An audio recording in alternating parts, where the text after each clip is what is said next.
communist rule since then.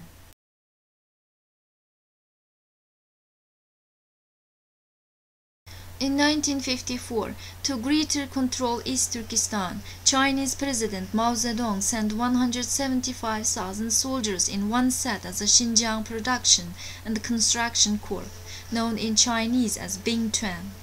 Despite non-stop unrest among the Uyghurs, Bingtuan expanded its power as an independent kingdom. Presently, from an initial 175,000 soldiers, it has grown to 2.5 million members and controls 74,000 square kilometers, in which are 5 major cities in East Turkestan. They also report directly to Beijing and run their own courts, hospitals, colleges, TV stations, and newspapers. If anything happens in East Turkestan against the Chinese occupation, they will step out and counter East Turkestan independence movement. According to Article 49 Fourth Geneva Convention, the occupying power should not deport or transfer parts of its own civilian population into the territory it occupies. However, China aggressively pouring millions of Han Chinese population into East Turkestan every year. Chinese statistics from 2005 show non-Han nationals are 10,960,490 people in East Turkestan, includes 1,250,000 Kazakh people and other minority nations. This indicates that non-Han nations in East Turkestan increased slightly more than 2 times compared to the 1950s. The Han Chinese population was 300,000, only 4% of the total population in 1949. It increased to 7,800,000 in 2005, according to 2005 statistics published by Xinjiang officials, and this indicates that the Han Chinese population increased 26 times compared to the 1949. Abundant in natural resources and wealth, East Turkestan is attracting millions of Han Chinese settlers today. But there are no chance for Uyghurs to benefit from this wealth, and there were no chance for Uyghurs to get out of poverty. So-called Chinese government Western Development Plan in East Turkestan is only to build residential constructions for Han Chinese settlers and railroads, pipelines to transfer East Turkestan's natural resources to inland China, highway constructions, airlines, railroad constructions as well to facilitate migration of millions of Han Chinese settlers into East Turkestan.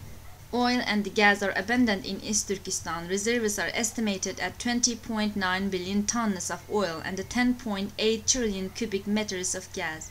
Proven reserves of oil and gas reach 3.9 billion tons and 1.4 trillion cubic meters, according to Chinese media. The Universal Declaration of Human Rights is the roadmap to peace, freedom, and security for every nation and every human being. But Uyghurs were excluded and never had a chance to enjoy these basic rights. Speaking mother language rights of Uyghurs were banned. All Uyghur daycares were shut down in major cities and built Chinese daycares. Not fluency in Chinese language is the Chinese government's explanation for the high rate of unemployment among Uyghurs. However, it's used in fact as an excuse for China to eliminate the Uyghur language and intensify the assimilation of Uyghurs. Although Uyghur university students and college graduates are all fluent in Chinese language, they still suffer from discriminated hiring policies against the Uyghurs. Some employers openly put a sign on their company doors such as "Uyghurs are not accepted." Mosques are not allowed to operate Quranic schools. Those under 18 are not allowed to enter a mosque, and religious teaching schools are not allowed in East Turkestan. Uyghur cultural heritage like Old Town in Kashgar was destroyed. Under intensive ethnic cleansing policy of China, 370,000 Uyghur babies were killed in 30 years in East Turkestan through forced abortion, and put thousands of Uyghur mothers' health at risk. For about 46 times, China's army carried out nuclear tests in East Turkestan.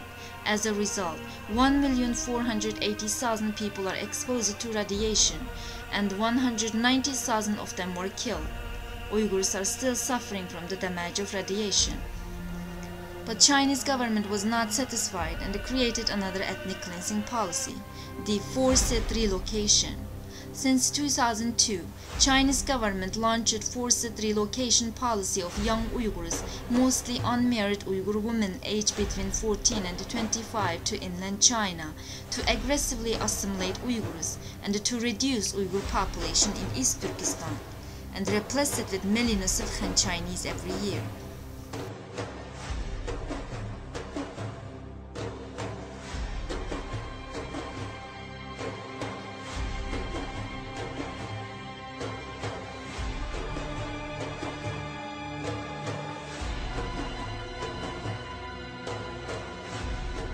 Uyghurs were sold again for political deal between Washington and Beijing.